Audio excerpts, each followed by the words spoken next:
Monsieur le Président, mes chers collègues, quelques mots autour de cette délibération qui est très importante puisqu'elle donne à voir la réalité de ce qui se passe en matière d'urbanisme, et non pas les intentions, mais bien la réalité. Et la situation qui est dépeinte ici dans ce document est une situation exceptionnellement grave, parce que, d'autres l'ont dit, c'est une évidence, mais les chiffres parlent d'eux-mêmes. Alors qu'il y a quelques années, nous produisions autour de 4000 logements, peu ou prou, un peu plus, un peu moins. Nous en sommes aujourd'hui à 1650, c'est-à-dire vraiment, c'est une déflagration dans la production de logement social. D'ailleurs, on peut même se faire la remarque entre nous de qu'aurait-on dit s'il y a quelques années, on avait produit un nombre aussi faible de logements sociaux? On y aurait vu des intentions, une volonté délibérée, un scandale, et j'ai en tête beaucoup de collègues qui auraient été vifs à s'exprimer sur le sujet. Aujourd'hui, rien de tel. Vous nous dites c'est la conjoncture. Et permettez-moi, Monsieur le Président, de vous dire que mon analyse n'est pas tout à fait celle-là, n'est même pas celle-là. Globalement, cette situation qui est très inquiétante, parce qu'elle est inquiétante sur le plan quantitatif, mais elle est aussi inquiétante sur le plan qualitatif. On a un nombre de PLS qui est extrêmement élevé, lié en grande partie au logement étudiant, et on a un nombre de logements de PLAI et de PLUS qui est finalement relativement faible, pas du tout à la dimension des besoins de l'agglomération. Donc cette situation inquiétante, eh bien, je crois qu'il y a bien sûr un faisceau d'explications. Il y a quelques explications qui sont des explications conjoncturelles, mais de manière plus importante et plus essentielle, c'est la conséquence finalement de cet urbanisme de la décroissance qui a été mis en place par votre majorité. Alors, il a été mis en place essentiellement sur la partie centrale de l'agglomération, la plus centrale, mais il est à l'œuvre et finalement, il produit une situation qui est une situation à l'inverse de ce qu'on a entendu pendant la campagne électorale.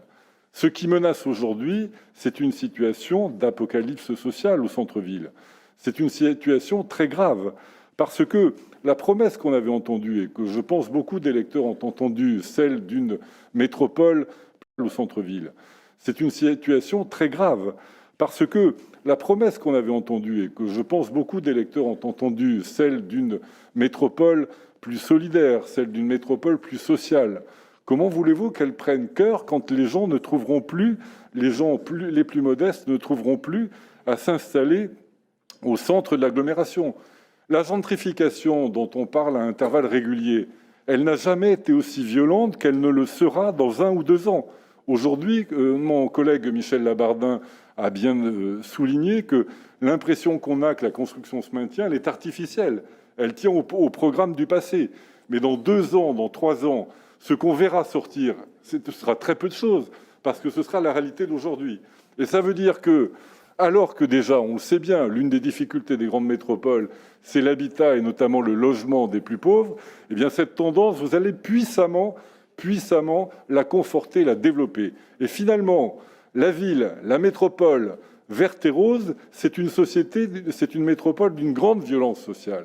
C'est une métropole où la bourgeoisie devient encore plus dominante qu'elle ne l'a jamais été. Certes, c'est une bourgeoisie qui est en vélo cargo, mais elle triomphe dans votre projet.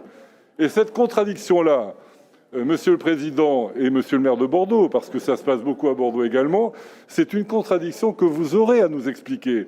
Parce que, quelles que soient les décisions que vous prendrez aujourd'hui, elles n'auront pas d'effet dans 2 ans. Et même si ces mots peuvent aujourd'hui avoir un côté, qui paraît exagéré, la réalité sociale de dans 2 ans, ce sera que ce sera encore plus difficile de se loger à Bordeaux lorsqu'on sera pauvre et mal né. Eh bien, moi, je n'avais pas compris que votre promesse politique, Monsieur le maire de Bordeaux et Monsieur le Président, c'était celle-là. J'avais compris que c'était un univers rose et bleu merveilleux. C'était un univers où tout irait bien. Et nous en sommes loin. Alors, au-delà de la charge, évidemment, pardonnez-moi ce caractère polémique, mais il y a une vraie réalité derrière. Cette réalité est que nous devons inverser la tendance puissamment. Nous devons revenir vers les pratiques d'avant qui permettaient de produire du logement. On ne peut pas à la fois avoir une vision décroissante d'une métropole où on arrête tout, où on bloque tout, où on se conforte dans un égoïsme, et un égoïsme avec des raisons soi-disant nobles et impératives, et continuer comme ça. Donc il faudra à la fois que vous nous expliquiez cette contradiction et puis en même temps que vous nous disiez quels correctifs puissants et efficaces vous allez pouvoir y amener. Merci, vous en parlerez autour de vous, bien sûr.